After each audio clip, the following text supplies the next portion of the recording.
Howdy everyone! Welcome to the Fortress of Dorkness, the nerdy nexus for all your geeky needs.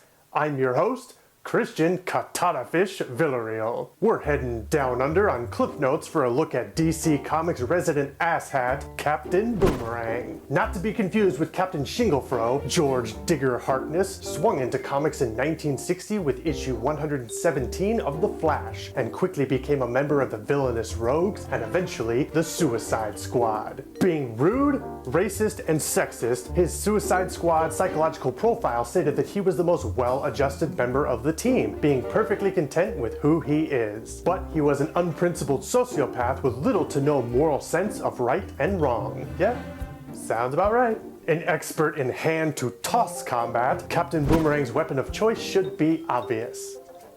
Stop trying to hawk your old junk at me. Never trust a troll. Get out of here. Never. His skills include harassing the Flash with boomerangs, marksmanship with boomerangs, gadgetry building boomerangs, an arsenal of various boomerangs, unarmed combat when he loses his boomerangs, an accente that is very boomerang-esque, and general boomerang usage. He's an asshole. A really bona fide, godforsaken asshole.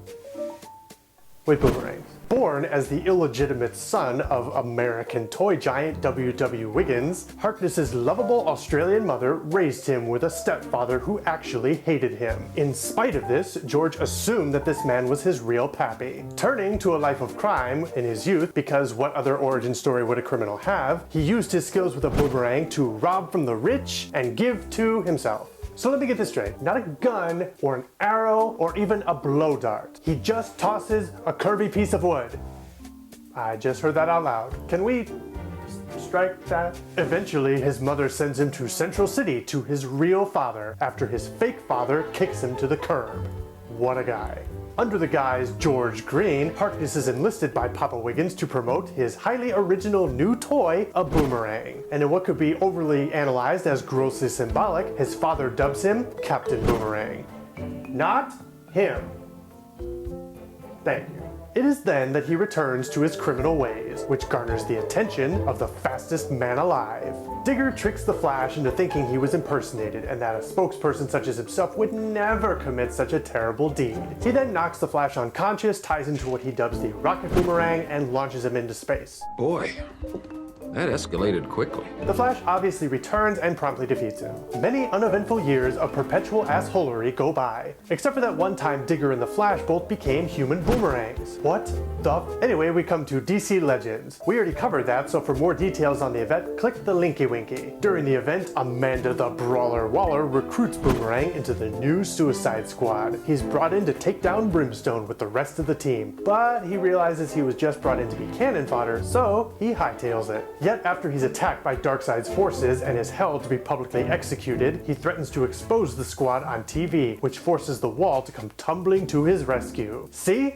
Asshole. Forced back into service, Boomerang resumes his tenure on the squad, much to the squad's dismay. Considering him to be the most untrustworthy guy in the group, Waller forces him to be the only member of the squad to continue wearing his explosive bracelet. It also didn't help that the other members hate him for being both racist and sexist. After being embarrassed by Mindboggler for sexually harassing Plastique, Boomerang allows the terrorist group Jihad to kill Mindboggler in retaliation, and tells the team that he was too late to save her. Really? When the team is attacked by the female furries, Digger decides the best course of action is to hide and let the others die, because that's what an asshole would come up with. Eventually, Waller allows him to leave Belle Reef Prison to live freely in the outside world, where he promptly returns to a life of crime, this time donning the gear of his dead friend Mirror Master, even using his alias to commit petty crimes. This is quickly ended when Waller discovers what he's up to and has his freedoms rescinded, returning him to Belle Reeve. I mean, what did she expect to happen? Him reform into a prude member of society such as myself? Who's laughing? I will fire your ass! Other glorious highlights from his time on the squad include him trying to convince Slipknot to remove his explosive bracelet after telling him they don't work because he wanted to test if they really did explode. Or that time he was brought in to take down drug czar Xavier Cujo, who tried to kill him, but he managed to talk his way out of it and then tried to steal a package of cocaine to profit from before Black Orchid caught him. But let's be honest for a second here. Boomerang was the squad until the very end. During the event Identity Crisis, realizing after years that he was basically a loser, which nobody disputed, Digger reconnects with his son, Owen Mercer. Jean Loring, Ray Palmer's ex-wife, frames Boomerang for her attempted murder and sends him to kill Jack Drake, father of Robin, Tim Drake.